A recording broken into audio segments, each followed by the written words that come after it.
올림픽이 시작이 돼요. 그죠? 올림픽이 좀 기대가 됩니까, 여러분들? 올해는 영 기대가 잘 안 되는 것 같아요. 자, 올림픽에 나오는 선수들을 한번 생각해 봅시다. 올림픽에 나오는 선수들. 자, 보통 아주 어린 선수들도 있고, 나이가 좀 있는 선수들도 있죠. 자, 그 올림픽에 나오는 선수들이 지금 뭘 하고 있을까요, 여러분들? 집에 누워서 쿨쿨 자면서 이렇게 쉬고 있을까요? 아, 올림픽에 가서 열심히 해야 되니까 지금은 좀 쉬어야 되겠다. 그러고 있을까요? 아니, 올림픽이 이제 힘든 일이니까 저기 여행을 다니면서 좀 릴렉스를 해야 되겠다. 그러면서 저기 여기 다 여행을 다니고 있을까요? 올림픽에 출전하는 선수들이 지금 뭘 하고 있을까요, 여러분들?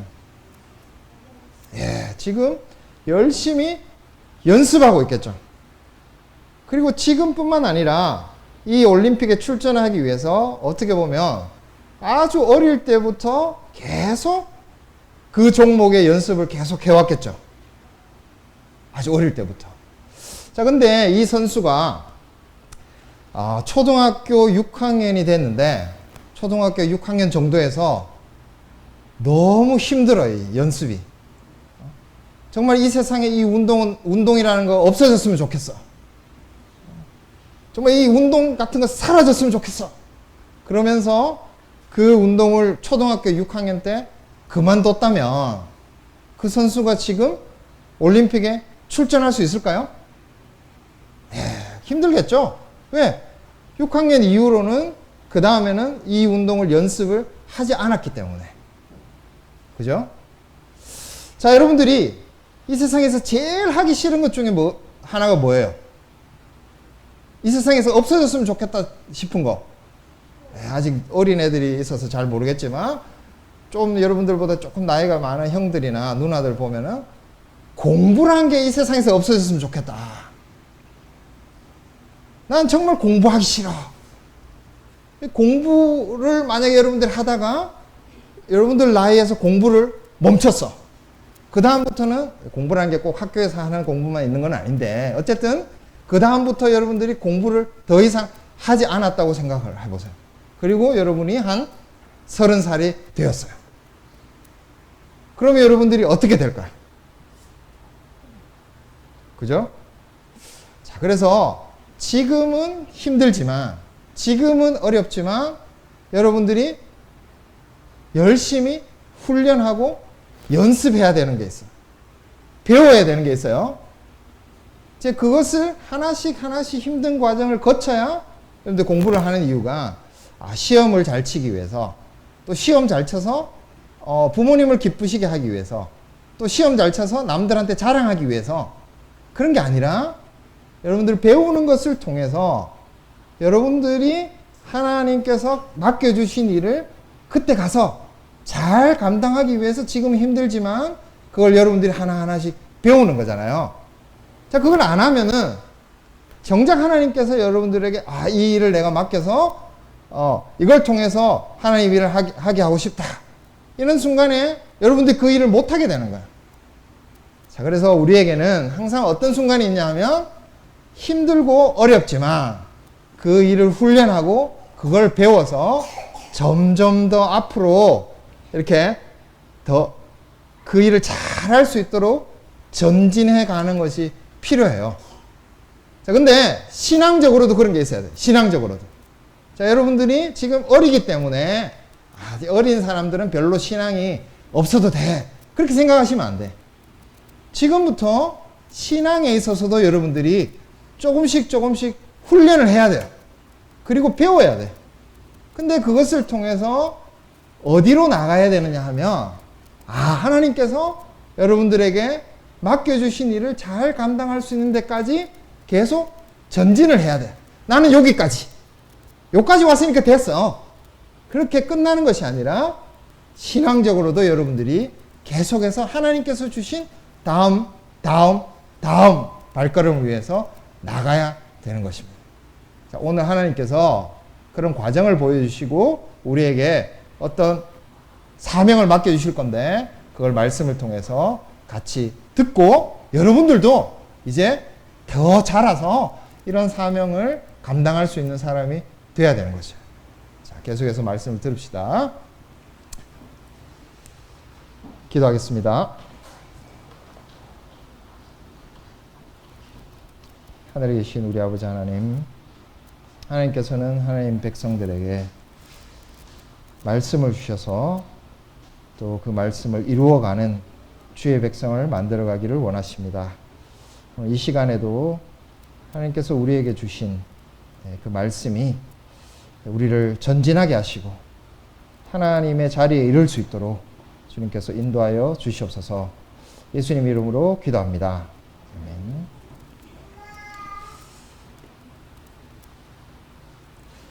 예, 제가 목사로서 일을 하면서 가끔 이런 요청을 받을 때가 있었습니다.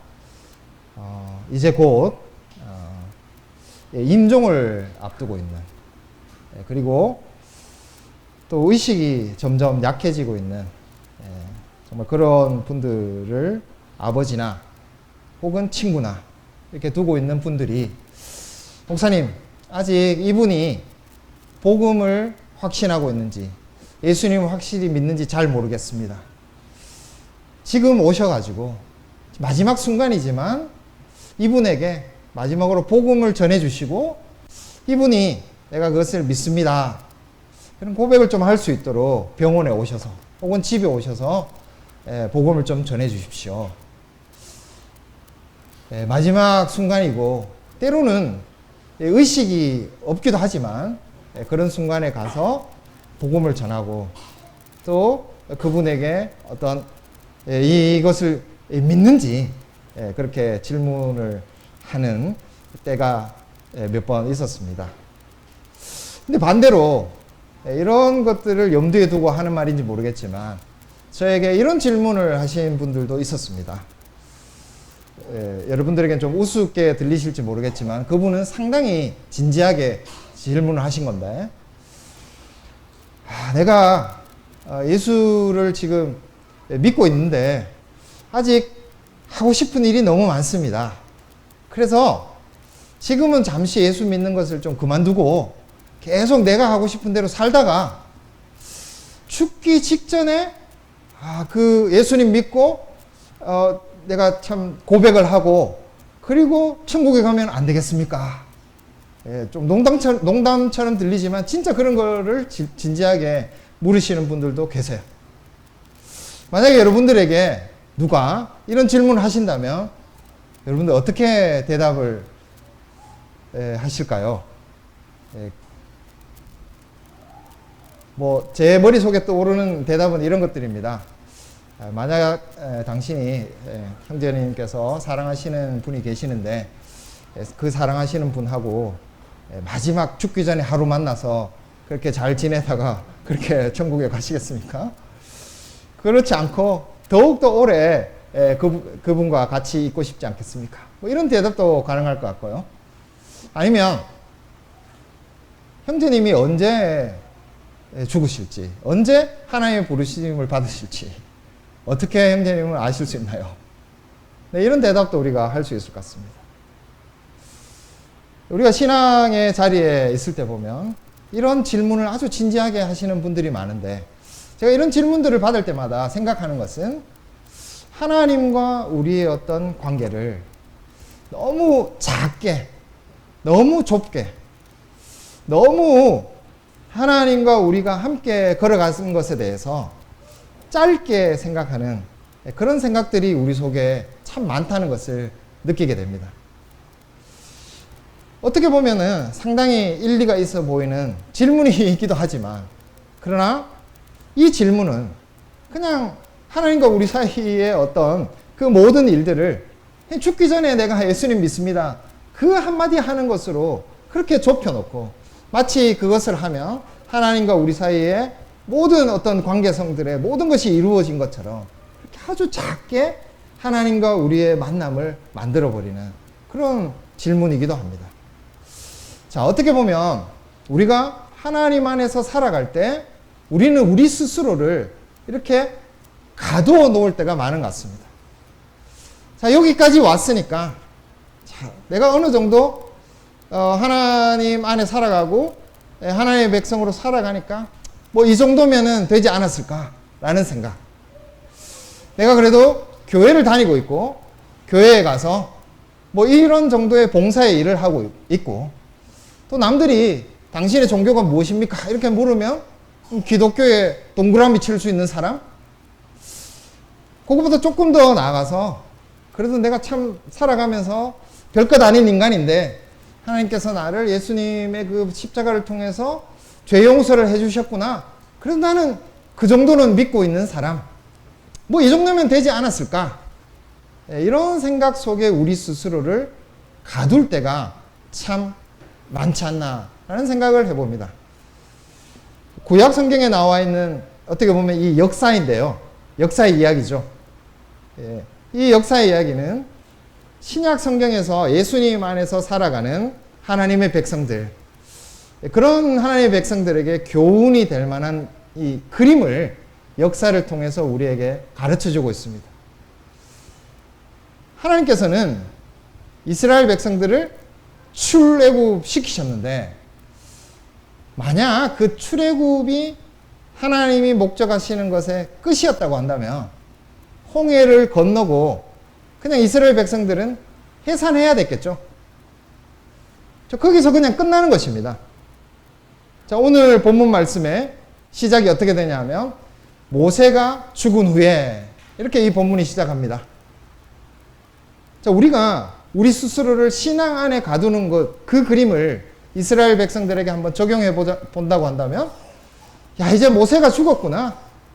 그래, 모세가 죽는 것으로 우리 시대의 사명도 다 했구나.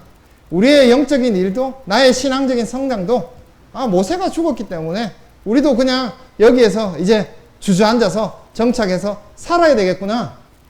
이렇게 이스라엘 백성들이 판단했을 수도 있을 것 같습니다. 자, 근데 하나님께서는 이스라엘 백성들에 대해서 그렇게 스스로를 제한하지 말고 더 나아가라고 요청하고 계십니다. 모세가 죽었음에도 불구하고 어떻게 보면 모세가 죽었기 때문에 여기서 우리 시대의 사명은 끝나는구나. 나의 영적인 성장은 끝나는구나. 이렇게 생각할 수 있는 것을 하나님께서는 모세가 죽었음에도 불구하고 여전히 우리에게 이스라엘 백성들에게 사명이 있다는 것을 말씀해 주고 계십니다. 더 나가야 된다고 이 이스라엘 백성들을 이끌고 계시라는 것입니다. 하나님께서 모세가 죽은 후에도 모세라는 정말 이 출애굽의 역사를 이끈 가장 중심적인 인물, 이 이스라엘 백성들의 그 영적인 성장을 이끌었던 한 지도자가 죽었음에도 불구하고 하나님은 거기에서 멈추시지 않고 이스라엘 백성들이 이제 요단강을 건너서 그 땅으로 들어가기를 원하십니다.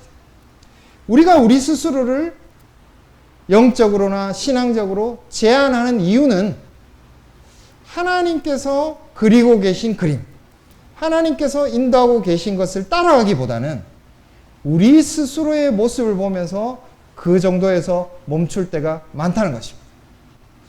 자, 하나님께서 출애굽을 시키셨을 때는 출애굽 자체에서 끝나는 것이 목적이 아니었습니다. 하나님의 목적은 이 가나안 땅으로 들어가는 것까지, 그 가나안 땅을 차지해서 그곳에서 하나님의 백성으로 살아가는 것까지 하나님은 그리고 계셨어요. 자, 오늘 5절 말씀에 보면 어떤 말씀이 있냐면 내 평생에 너를 능히 대적할 자가 없으리니 내가 모세와 함께 있었던 것 같이 너와 함께 있을 것임이라. 모세와 함께 있었던 그 역사를 하나님께서 계속 더 하시길 원하시고 6절 말씀에 보면 어떤 말씀이냐? 내가 그들의 조상에게 맹세하여 그들에게 주리라 한 땅을 이 백성에게 차지하게 하리라.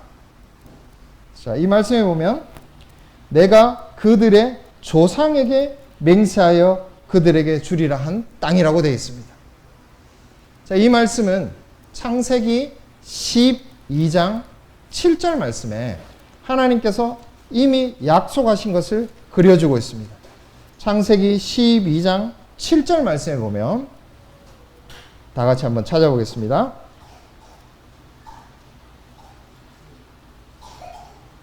여호와께서 아브라함에게 나타나 이르시되 내가 이 땅을 내 자손에게 주리라 하신지라. 자기에게 나타나신 여호와께 그가 그곳에서 제단을 쌓고, 이렇게 되어 있습니다. 하나님께서는 이 말씀을 기억하고 계시고 하나님께서는 이 약속을 이루시기 위해서 출애굽을 시키신 거예요. 근데 이스라엘 백성들이 만약에 그래 우린 출애굽했구나, 이제 애굽 땅 이 종됐던 곳에서 벗어났다, 그래 이 정도 됐으면은 됐지, 그래 이제 홍해를 건넜으니까 여기에 우리 정착해서 이 땅이 훨씬 좋다, 여기에 머무르면서 살자, 이렇게 스스로를 제안했다면 하나님께서는 이 이스라엘 백성들을 통해서 하나님의 이 일을 이루시지 않으셨을 것입니다. 하나님은 이스라엘 백성들을 이끌고 지금 어디까지 오셨느냐, 이 아브라함에게 약속하신 그 가나안 땅이 다 보이는, 가나안 땅이 여기 있다면 그 가나안 땅 사이에 요단강이 있고 그 건너편의 산지에서 모세가 이곳에서 그 가나안 땅 모든 땅들을, 하나님께 주신 땅들을 보면서 마지막 신명기에 설교를 하는데 이스라엘 백성들은 지금 여기 와 있는 것입니다. 자, 하나님께서 주시고자 한 땅, 아브라함에게 약속하신 땅은 그냥 땅만 약속하신 것이 아니라 더 나가서 창세기 12장 2절에 너를 통해서 모든 이 땅에 있는 민족들에게 복을 주시기 위해서 아브라함에게 이 땅을 약속하신 것이거든요. 하나님의 계획은 훨씬 더 원대해요. 우리는 우리 스스로를 가두고 싶지만, 나는 이 정도까지 왔으니까 여기서 멈추고 싶지만, 하나님은 훨씬 더 큰 계획을 가지고 계시고 그 계획 때문에 이 이스라엘 백성들을 억지로 이끌고 지금 어디까지 오셨느냐, 이 주시고자 한 땅 건너편까지 와 계신 것입니다. 우리가 우리의 신앙생활을 돌아볼 때 하나님께서 그리고 계신 계획, 하나님께서 꿈꾸고 계시는 것, 하나님께서 약속하시고 하나님께서 이루어 가시고자 하는 것에 초점을 맞추기보다 내가 어디까지 왔는가, 내가 그냥 예수 믿고 천국 가는 거, 그리고 내가 그냥 기독교인이라고 다른 사람들이 저 사람은 교회 가는 사람, 뭐 그 정도 인정받는 거, 그리고 나는 그냥 뭐 기독교를 믿는 사람, 우리 부모님이 어릴 때부터 예수를 믿었으니까 뭐 나도 그 종교를 이어받아서 믿는 사람, 그렇게 우리 스스로를 제한한다면 하나님은 여러분들에 대해서 그렇게 제한하시는 것으로 끝내시지 않으신다는 것입니다. 지금도 하나님께서는 우리를 더 이끌어서 전진시키고자 원하십니다. 하나님의 그 깊으신 목적에까지 우리를 이끌어서 그 자리까지 나아가게 하시는 것입니다. 그래서 지금 이스라엘 백성들이 어디까지 왔느냐, 출애굽하고 홍해 건너서 그 자리에서 머물고 있는 것이 아니라 힘들게 이 가나안 땅이 보이는 땅까지 왔습니다. 그리고 하나님께서 주신 약속을 이루기 위해서 이제 이스라엘 백성들은 어디까지 가야 되나요? 이 요단강을 건너서 그 가나안 땅으로 들어가야 되는 것입니다. 만약 우리가 우리 스스로의 신앙적인, 영적인 성숙을 지금 상태에 제한하고자 한다면 하나님은 여러분들을 지금도 더 크신 자리로 이끄시기 위해서 명령하시고 사명을 주실 것입니다. 오늘도 하나님께서 이 말씀을 통해서 모세가 죽었음에도 불구하고 출애굽의 역사가 끝났음에도 불구하고 또 명령을 주십니다. 세 가지 명령을 주시는데 이 세 가지 명령은 이스라엘 백성들이 더 전진해 가야 되는 사명이 되는 것입니다. 세 가지 명령은 이와 같습니다. 첫 번째는 일어나라, 건너가라 라는 것입니다. 2절 말씀에 일어나 이 요단을 건너 이렇게 되어 있지만 원래 말씀을 보자면 일어나라, 건너가라 이렇게 되어 있습니다. 상황은, 일어날 상황은 아니죠. 그동안 모세를 따라서 여기까지 왔는데 그 모세가 하나님의 부르심을 받아버렸습니다. 모세가 없어요. 일어나기 굉장히 힘든 상황입니다. 여기서 그냥 끝내자. 우리가 여기까지 왔으니까. 이 모압 땅, 가나안이 보이는 데까지 왔으니까 이 정도 땅에서 우리가 정착하고 그냥 살면 되지 않을까? 이렇게 하고 있는, 모세도 죽었는데 그런 마음을 가지는 이스라엘 백성들에게 하나님은 일어나서 건너가라고 말씀하십니다. 그것이 첫 번째 명령입니다. 두 번째는 6절과 7절과 9절 말씀에 나오는 강하고 담대하라라는 명령입니다. 세 번째 명령은 7절 말씀에 나오는 율법을 다 지켜 행하라. 8절 말씀에도 다 지켜 행하라. 그래서 세 가지 명령을 주시는데, 일어나 건너가라 명령, 강하고 담대하라는 명령, 그리고 지켜 행하라 라고 하는 세 가지 명령을 주시고, 이 세 가지 명령이 지금 여기까지 온 이스라엘 백성들에게 주신 새로운 과제, 새로운 사명이 되는 것이죠. 우리는 그냥 이 정도에서 주저앉고 싶지만 하나님은 더 가기를 원하십니다. 더 가서 하나님이 진정으로 이루고자 하시는 그 자리까지 우리를 이끌어 가기를 원하십니다. 자, 일어나서 건너가면 그 땅이 지금 텅텅 비어 있나요, 여러분들? 첫 번째 명령부터 생각해 보면, 일어나서 건너갈 땅에는 텅텅 비어 있는 비옥한 땅이 아니었습니다. 이미 여호수아와 갈렙이 이 땅을 정탐했던 것처럼, 그래서 전부 다 이 두 사람을 제외하고는 다 부정적인 보고서를 올렸죠. 참 좋지만, 먹을 것도 많고 풍성하지만 우리가 갈 땅은 아닙니다. 이렇게 보고서를 올렸습니다. 왜냐하면 그곳에는 네피림 후손과 같은 아낙 자손들이 살고 있고, 산지에도 강한 백성들이 살고 있고, 여기저기에 사람들이 너무나 강력한 백성들이 다 살고 있습니다. 이렇게 보고서가 이미 올라갔습니다. 다 알고 있겠죠, 이스라엘 백성들이. 건너가라고, 일어나서 건너가라고 명령하시지만 그 건너갈 땅에는 그냥 쉽게 이 땅을 얻을 수 있는 그런 땅이 아니었습니다. 건너가면 거기에서부터 무엇이 시작되는가? 전쟁을 시작해야 되는 땅입니다. 거기서 몰아내야지 하나님께서 주신 목적에 이룰 수 있게 되는 땅. 그런 땅을 향해서 이스라엘 백성들이 더 전진하라고 말씀하고 계시는 것입니다. 이스라엘 백성들의 입장을 생각해 보면 굉장히 막막하고 가기 싫었을 것입니다. 자, 근데 이스라엘 백성들이 이 요단강을 건너가서 치르는 전쟁을 여러분들이 한번 머릿속에 떠올려 보시면, 첫 번째 전투가 여리고 성에서의 전투였습니다. 근데 이것은 우리가 생각하는 어떤 전쟁과는 굉장히 다른 전쟁이었습니다. 이렇게 사드를 배치하고, 스커드 미사일을 전략적으로 이렇게 배치를 하고, 어디에 군사들을 매복시켜서 그래서 이 성을 정복한다, 이런 방식의 전쟁이 전혀 아니었습니다. 머리 숫자로 하는 전쟁도 아니었습니다. 돌았어요, 그냥. 그 성을 돌아야 되는. 근데 이 도는 것 자체가 굉장히 힘든 겁니다. 과연 이 도는 것이 의미가 있느냐는 생각을 끊임없이 하도록 만드는. 그래서 하나님께서 말을 하지 말고 돌도록 하셨거든요. 말 안 하고 계속 그 성을 돌면서 무슨 생각이 들었을까요? 이게 도대체 무슨 짓 하는 거냐? 정신없는 짓 아니냐? 그런 생각이 드는 전쟁이에요, 이 전쟁은.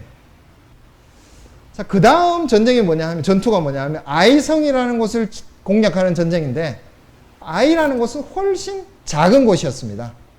그래서 이스라엘 백성들이 딱 이 여리고가 무너지고 나니까 이제는 힘이 좀 용기가 생겼던지, 이 아이성 정도는 우리 중에서 한 2, 3천 명만 올라가도 이길 수 있습니다.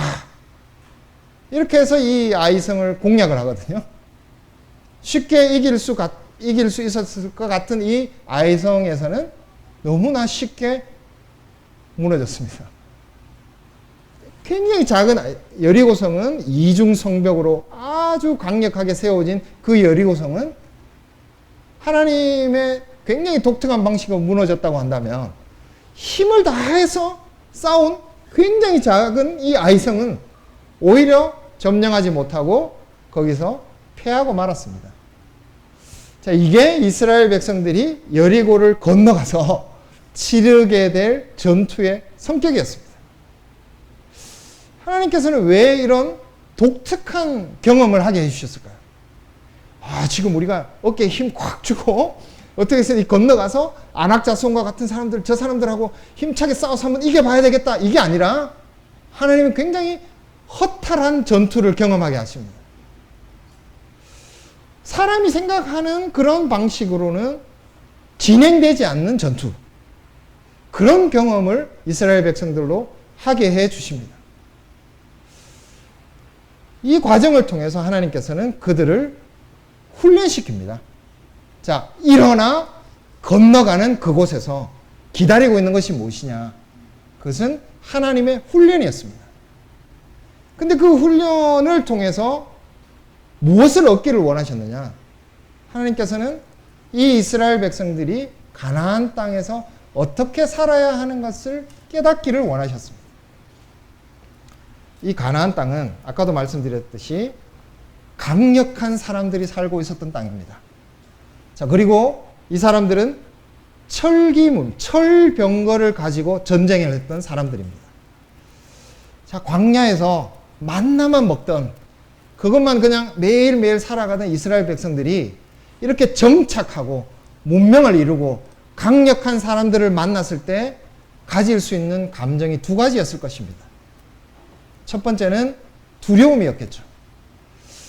과연 하나님의 말씀대로 우리가 이들을 이길 수 있을까?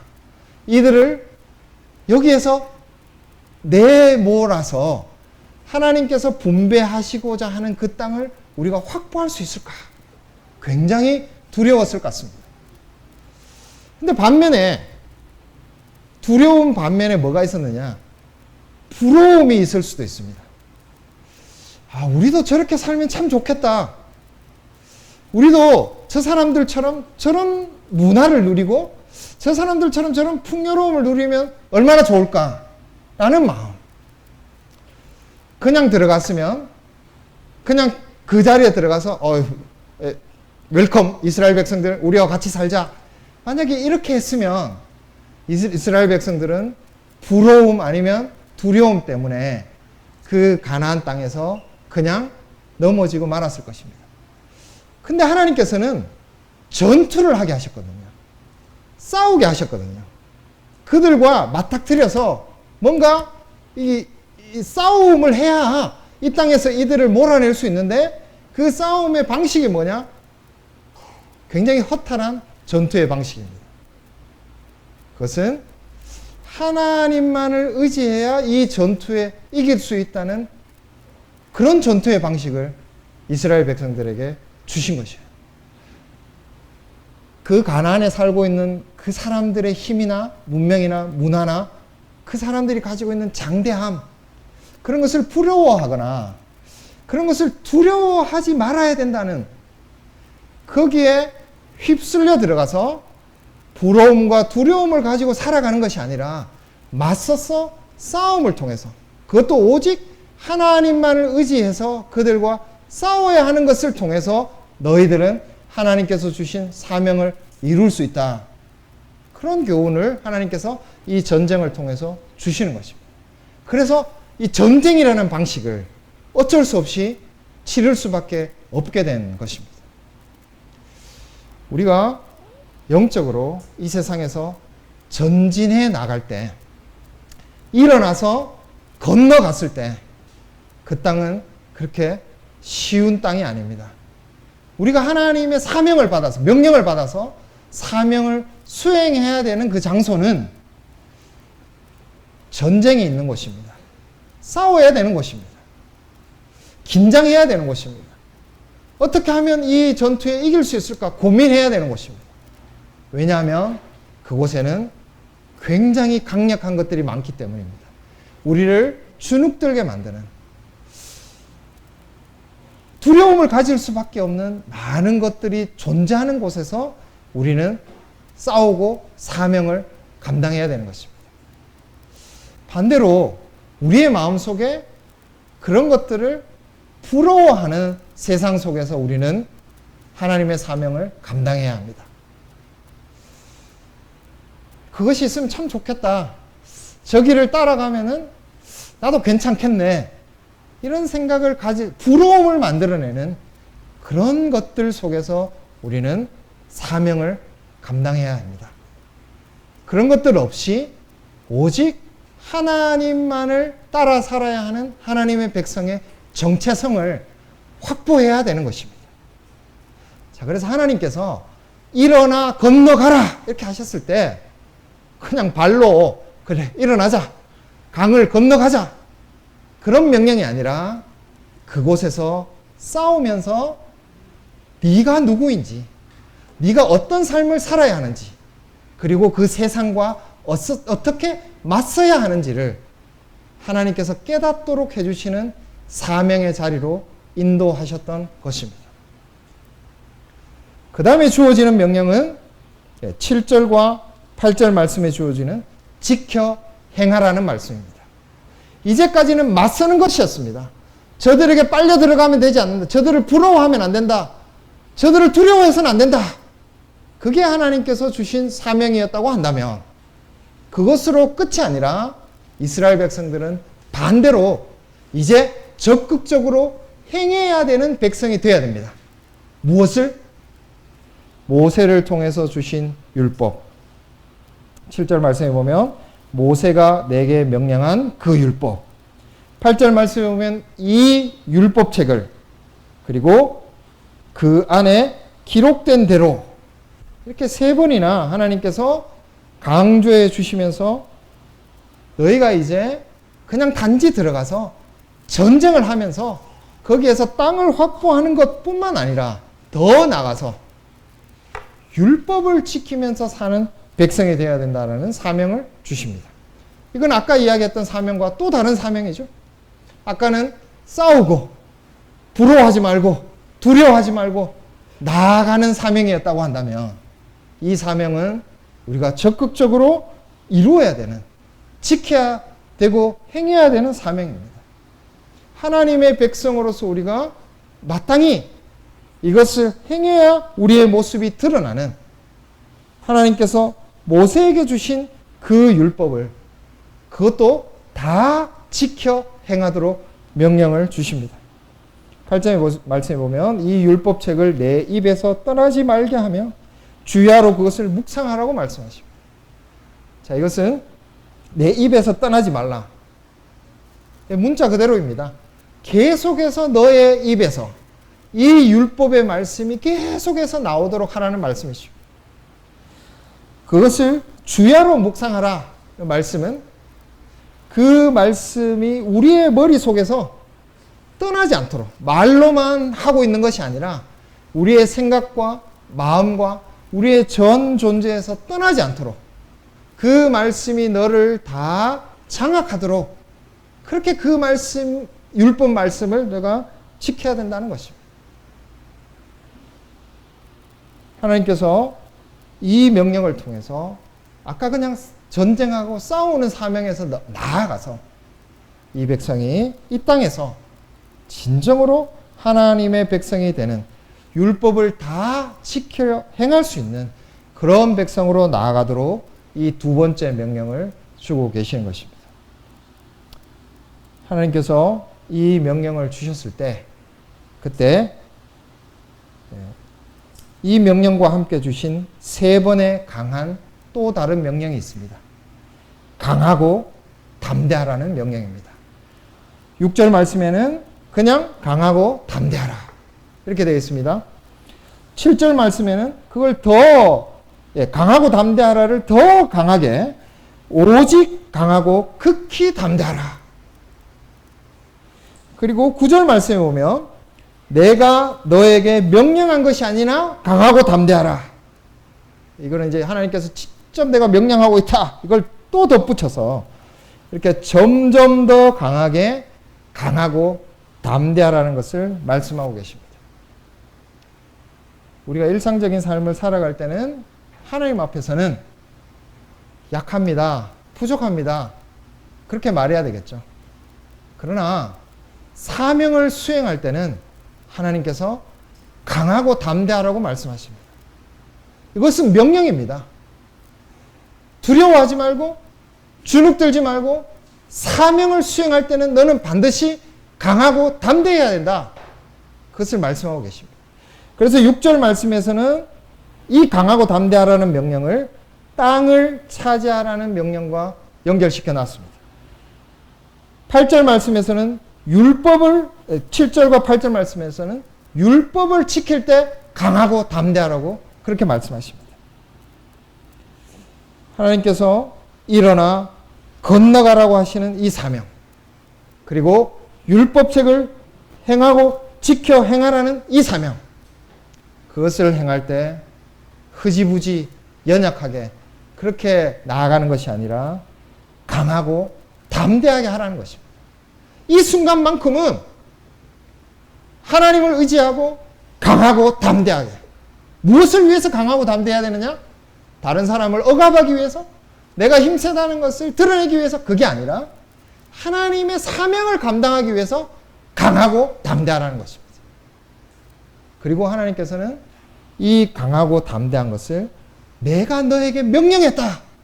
이렇게 말씀하시면서 이것은 하나님께서 반드시 이들을 이렇게 만들어 주실 것이라고 약속하고 계시는 것입니다. 하나님께서 우리를 지금 앉은 자리에 내버려 두시지 않고 더 전진된 사명의 자리로 부르십니다. 우리를 이 세상 속에서 부러움과 두려움을 이겨내고 그 속에서 참된 하나님의 백성으로 전쟁할 수 있는 사람으로 우리를 만들어 주십니다. 전쟁을 수행할 뿐만 아니라 율법책을 온전히 지켜 행할 수 있는 사람으로 우리를 만들어 주십니다. 그 사명의 자리로 우리를 부르고 계십니다. 그러면서 하나님께서 강하고 담대하라고 같이 명령하고 계십니다. 이 강하고 담대함으로 사명을 다 할 수 있다고 우리를 확신시켜 주고 계시는 것입니다. 우리는 왜 주저앉고 싶습니까? 왜냐하면 더 이상 나가는 것이 때로는 부담스럽고, 여기서 더 깊이 들어가면 내가 이 세상에서 좋아하는 것들, 이 세상에 누리고 싶은 것들, 그걸 잃어버릴까봐, 나는 좀 더 세상에 부러운 것을 더 하고 싶은데 그걸 못하게 될까봐, 혹은 세상 속에서 내가 너무 튀는 사람으로 그렇게 드러날까봐 그냥 우리는 요 정도의 영적인 상황에서 주저앉고 싶습니다. 그러나 하나님은 그런 우리를 일으켜 세우셔서 훈련시키시고, 그리고 온전히 율법을 행할 수 있는 강하고 담대한 자리까지 우리를 인도하십니다. 그리고 하나님께서는 그냥 이 사명만 주시는 것이 아니라 풍성하신 약속으로서 이스라엘 백성들에게 주셨습니다. 이 사명을 다하기 위해서 강하고 담대하게 전진하는 자에게만 하나님께서 주신 새 약속이 유효합니다. 그것이 무엇인가 하면 함께 있을 것이라는 약속입니다. 5절 말씀에 보면 모세와 함께 있었던 것처럼 너와 함께 있을 것임이라. 9절 말씀에도 보면 내가 어디로 가든지 내 하나님 여호와가 너와 함께 있느니라. 참 달콤한 하나님의 약속이죠. 그러나 이 달콤한 하나님의 약속을 우리가 누리기 위해서는 우리는 전투하고 율법을 지키기 위해서 강하고 담대해야 합니다. 그 사명을 다하는 자에게 이 약속은 유효합니다. 또 하나의 약속은 6절 말씀에 땅을 차지하게 해주실 것이라는 약속입니다. 그리고 마지막 약속은 7절과 9절, 8절 말씀에 나오는 평탄하게 될 것이며 내가 형통하리라 라는 약속입니다. 하나님께서 그냥 사명만 주시고, 그래 열심히 싸워봐라, 이까지는 네가 전진해야 된다, 그런 명령만 주시는 것이 아니라 그 사명을 힘들게 감당하고 있는 자들에게 말할 수 없는, 그 어떤 것과 비교할 수 없는 약속을 주십니다. 하나님이 함께 하신다. 이 약속만큼 강력한 약속이 더 어디 있을까요? 정말 이것만 우리가 확신할 수 있다면 이 세상에 그 다른 어떤 것도 우리에게 필요 없을 것입니다. 하나님이 우리와 함께 하신다. 또한 우리에게 형통한 것, 평탄하게 되는 것도 약속하고 계십니다. 우리가 바라는 것 중에 하나죠. 우리의 인생이 좀 평탄하게, 문제없이, 형통하게 그냥 그렇게 좀 갔으면 좋겠다. 현실적으로는 우리는 싸워야 합니다. 현실적으로는 전투를 해야 하고, 현실적으로는 굉장히 힘들게 율법의 말씀을 다 지키기 위해서 싸워야 합니다. 그런 자들에게만 형통함이 있습니다. 그게 역설적인 거죠. 형통함을 원하는 자들에게는 형통함이 없어요. 그러나 하나님을 위해서 싸우고 하나님의 사명을 다하는 자들에게 형통하게 될 것이라고 약속해 주십니다. 이 형통하게 될 것이라는 이 말씀은 이사야서 52장 말씀에 보면 네가 지혜롭게 될 것이다 라는 말씀과도 같은 뜻이다, 이렇게 한글 성경에서도 연결을 시켰습니다. 시편 1편 말씀을 보시면, 여러분 시편 1편 말씀을 잠시 아시지만 함께 찾아보겠습니다. 여기에도 형통하다라는 말씀이 나옵니다. 시편 1편 3절 말씀. 복 있는 사람은, 이렇게 시작해놓고 3절 말씀에 그가 하는 모든 일이 다 형통하리로다. 근데 이 형통한 자는, 복 있는 사람은 어떻게 해야 되는 자들이죠? 2절 말씀에 오직 여호와의 율법을 즐거워하여 그의 율법을 주야로 묵상하는도다. 자, 이 여호와의 율법을 즐거워하고 그 율법을 주야로 묵상하는 자들에게 원래 고난이 있어야 되죠. 힘들죠. 어려운 훈련이 있어야 되죠. 이것을 애쓰면 우리에게 참 불편함이 있습니다. 가정에서 매일 율법을 즐거워하고 묵상하기 위해서 힘들잖아요. 시간을 내야 되고, 그 시간을 내기 위해서 우리가 일부러 의식적으로 애를 써야 됩니다. 굉장히 어려운 일입니다. 근데 그런 자들에게 형통함이 있을 것이다, 이렇게 약속해 주십니다. 형통하다는 것이 무엇일까요?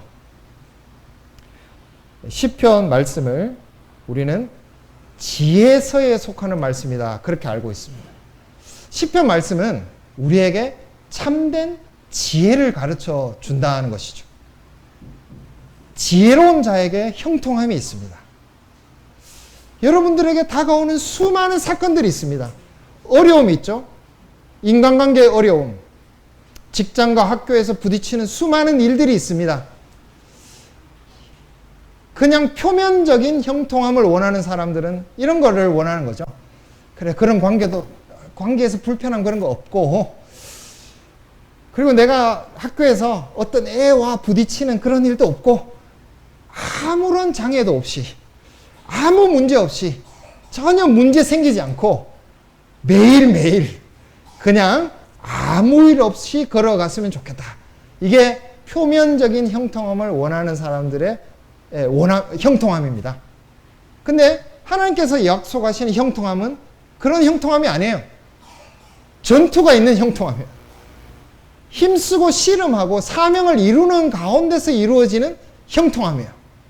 날마다 세상 속에서 그것에서 부러워하지 않고 두려워하지 않으면서 걸어가는 자들이 하나님께서 주신 율법의 말씀대로 살아갔을 때 하나님께서 열어주시는 길, 우리가 생각하지 못했지만 하나님께서 해결해 주시는 그 길을 따라서 날마다 걸어가는 것이 이 율법을 묵상하는 자들의 형통함입니다. 굉장히 높은 경지의 이야기입니다. 그러나 우리가 정말 하나님께서 주신 지혜, 하나님께서 주신 말씀을 따라가게 됐을 때 거기에 하나님이 열어주시는 길을 만나게 된다는 것입니다. 그것이 이 시편 말씀에서, 그리고 하나님께서 여호수아에서 약속해 주신 형통함입니다. 아니, 하나님께서 평탄하게 될 것이다, 형통할 것이다, 이렇게 약속해 주시더니만 이 요단강 건너가자마자 이거 전투하기 시작하네, 전쟁하네, 수많은 적들을 만나네, 어이구, 이 많은 사람들 다 몰아내야 되네, 이것이 무슨 형통함이냐? 우리는 그렇게 생각할 수 있습니다. 그러나 그 많은 전투와 그 많은 시험과 그 많은 그 가나안 땅에서의 사건 가운데서 여호수아에게 형통함이 있었습니다. 사실 여호수아는, 여호수아 1장 오늘 읽었던 본문 말씀 그 다음 바로 넘어가도 하나님이 직접 지시하지 않은 전략들을 구사를 하기 시작해요. 이스라엘 백성들과 함께 이건 이렇게 하자, 이건 저렇게 하자. 순간순간 여호수아가 하나님이 직접 문자적으로 지시하지 않으셨던 일들을 해나가기 시작합니다. 그것이 다 어디에서 왔을까요? 그것은 하나님의 율법을 묵상하는 자가 가지는 지혜입니다. 하나님께서는 율법을 통해서, 하나님의 말씀을 통해서 그 세상에 살아가는 현장에서도 형통함을 만날 수 있는 지혜를 주신다는 것이죠. 문제는 있지만, 전투가 있지만, 사명을 다할 때 어려움이 있지만, 그러나 그 가운데서 정말 우리가 율법을 지켜 행할 때 진정으로 하나님의 열어주시는 길을 따라가는 형통함이 있을 것이라는 것입니다. 오늘 말씀을 통해서 하나님께서는 세 가지 명령, 그 명령을 통해서 세 가지 사명을 지금 우리에게도 주십니다. 좀 더 전진해야 된다. 좀 더 나가야 된다. 작게, 좁게, 지금 이 자리에서 끝이 아니라 여기에서 더 나가야 되는 사명이 있다라는 것을 명령을 통해서 보여주십니다. 그리고 그것과 함께 약속을 주십니다. 우리에게 이 약속이 너무나 비현실적인 약속입니다. 이루어질지, 현실에서는 이러지 않을 것 같은 약속들이에요. 현실에서는 존재하지 않을 것 같은 약속들, 그걸 하나님께서 주십니다. 그리고 이 여호수아 말씀을 통해서 뭘 보여주시느냐? 사명을 가지고 전투하고, 사명을 가지고 그 자리에서는 이 이스라엘 백성들에게 하나님의 약속이 진정으로 이루어진다는 것을 하나님께서 보여주기를 원하십니다. 사랑하는 우리 관악교회 성도 여러분, 우리가 주저앉아 있을 때 하나님께서는 일어나라고 명령하십니다. 일어나서 그 다음 사명의 자리로, 그냥 지금 그 영적인 상태, 지금 그 정도의 신앙적인 자리에 있지 말고 더 나아가서 사명, 하나님께서 주신 큰 사명, 그 큰 그림을 이룰 때까지 전진하라고 명령하십니다. 명령이죠. 하나님께서 명령하실 때는 우리가 그 사명을 이루도록 초청하시는 것입니다. 이제 우리는 그 자리가 무엇인지를 보고 나아가야 됩니다. 비록 그곳이 전투가 기다리고 있다 할지라도, 비록 그곳에 굉장히 우리에게는 어려운 하나님의 율법의 말씀을 다 지켜 행해야 되는 그런 자리라 할지라도 우리는 거기까지 나가야 합니다. 하나님께서 우리에게도 지금 더 전진하는 사명을 주셨고, 그리고 그 사명을 위해서 분투하는 우리에게 여호수아에게 주셨던 똑같은 약속을 주십니다. 안 믿기죠? 우리가 전투하러 나가면 우리의 길이 막힐 것 같고, 이 세상에서 부러움과 두려움을 버리고 살아가면 형통함이 없을 것 같습니다. 그러나 이 형통함과 또 하나님께서 주신 약속은 사명을 다 하는 자들에게만 약속된 것이고, 그들만 맛볼 수 있는 달콤함입니다. 사랑하는 우리 관악교회 성도 여러분들도 하나님께서 주신 이 약속의 달콤함, 그것이 현실이 되는, 우리가 상상 속에 그리고 있는 그 비참하고 안 좋은 그림이 현실이 아니라 사명을 다해가면서 하나님의 주신 약속이 정말 진짜구나, 그것을 경험하고 그런 형통함을 맛볼 수 있는 성도들이 되시기를 간절히 축원합니다. 기도하겠습니다. 하늘에 계신 우리 아버지 하나님, 일어나라, 건너가라. 모세가 죽었음에도 불구하고 출애굽이 이루어졌음에도 불구하고 하나님은 더 깊은 사명의 자리로 이스라엘 백성들을 부르시고 계십니다. 우리도 부르시고 계십니다. 일어나서 하나님께서 그리고 계시는, 하나님께서 이루실 더 큰 하나님의 일을 위해서 그 사명을 주고 계십니다. 그것은 어려운 일이고 버거운 일이고 두려운 일이고 때로는 부러움에 빠져서 헤어나올 수 없는 그런 길일 수도 있습니다. 그러나 하나님께서 주신 사명을 다해갈 때 주님 우리에게 주신 이 약속이 우리의 것이 될 줄로 압니다. 우리에게 참된 하나님이 함께 하시는 것을 경험하게 되는 그런 일이 우리에게 있을 줄 압니다. 참된 평탄함과 참된 형통함이 우리에게 있을 줄 믿습니다. 하나님이 약속하신 것이 그냥 우리에게 너무나 먼 이야기가 아니라 우리의 삶 속에서 경험되고 우리의 것이 되는 그 길로 하나님께서 우리를 초대하고 계십니다. 사명을 다하는 자가 되게 하여 주시고 그 사명을 다함으로써 정말 달콤하고 아름다운 하나님의 약속을 삶 속에서 경험하는 참된 지혜로운 자가 되게 하여 주시옵소서. 사랑하는 예수님 이름으로 기도합니다. 찬송가 396장 함께 찬양하시면서 준비하신 헌금하도록 하겠습니다.